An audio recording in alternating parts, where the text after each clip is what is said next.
বাঙালির চেয়ে বেশি জোট আর ভোট বুঝে কারা? এই দেশের মানুষ রাজনীতি বুঝুক আর না বুঝুক তর্ক করে।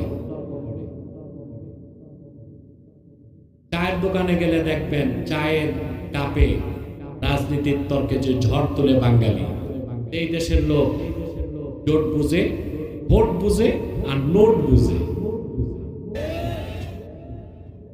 সিদ্ধান্ত নিছে একটা ভোট দিবে এক নেতাকে, কিন্তু আগের রাতে যে নোট বেশি দিছে তারে ভোট দেয়। আমি দেখলাম এই 50 বছরে এই দেশের স্বাধীনতার পর থেকে ইতিহাস এটাই প্রমাণ দেয়, এই জাতি বুঝে জোট, ভোট, নোট, ফির সব কুছ ঝুট। কিছু পায় না, কিছু পায়। আমরা আসলে জোট বুঝি, ভোট বুঝি আর বেশি বুঝি বলেই কিছু পাই নাই।